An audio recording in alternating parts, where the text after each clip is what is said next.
Oh, I'm loving this. Four Proud Boy members got convicted of seditious conspiracy.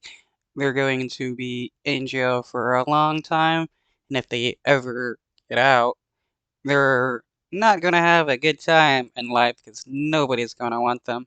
Let's go back to Ryan. There's a verdict. Yes, on the top charge of seditious conspiracy, at least four of the defendants have been found guilty. That is Ethan Okay, I gotta say, this last name is hilarious. Pretty man.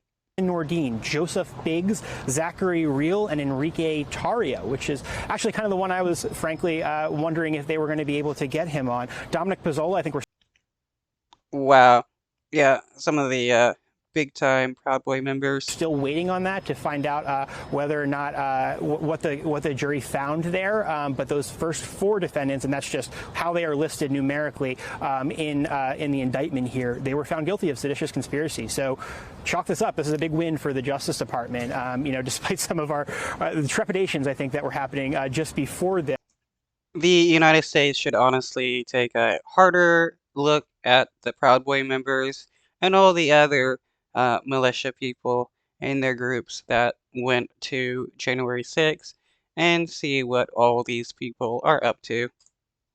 It's some of these other counts, I guess, that the jury is locked up on, and ultimately that's not going to be one, as Ken sort of remarked earlier, for the history books. The top line will be here: that seditious conspiracy. At least four of these defendants were found guilty of that top charge, which was the big shot for DOJ here. So I'm sure there are a lot of smiles happening at that prosecution table right now.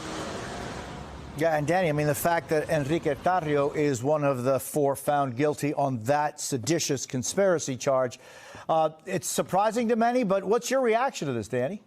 If I remember, he was the leader until it come to light that he was also an FBI informant. Well, if you're the government, you've crossed the finish line. You can sit back because even as to acquitted conduct, you still may be able to get the sentencing court to consider that as relevant conduct. Yes, it's surprising, but even when you get acquitted on a count, the sentencing court may still be able to take that into consideration at sentencing as relevant conduct. So this is already, no matter what happens from here on out, a massive win for the government. It's surprising to me in that they are having any delay, and the one that they the delay came on the seditious conspiracy. That's been resolved, but we don't appear to have an answer on what I thought were easier charges like destruction of government property. They may arrive at a conclusion there, or they may have already, but it remains to be seen. This partial verdict, though, under the rules is permissible. You've got multiple counts, multiple defendants. Conspiracy to obstruct official proceeding, obstructing an official proceeding, obstruction of law enforcement, destruction of government property, assaulting, resisting, or impeding certain officers. Whatever happened to right-wingers being all about law and order and, obeying the cops and stuff? Seems like that changed.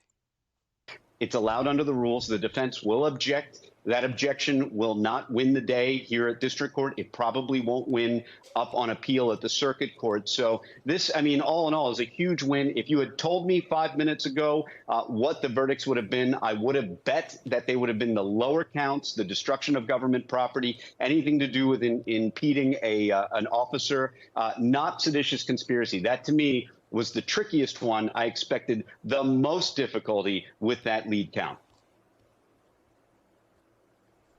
And Ryan, we have new reporting. Go ahead.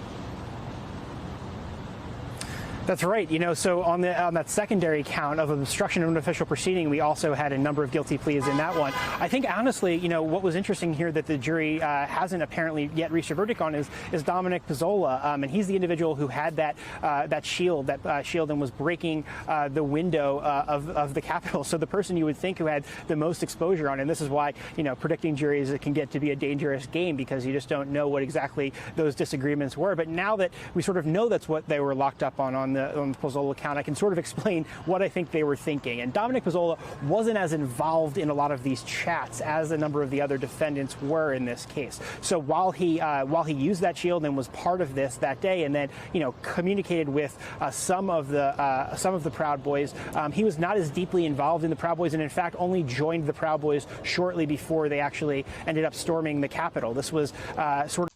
Wow, that's hilarious. If he had never joined, he probably wouldn't be in prison now.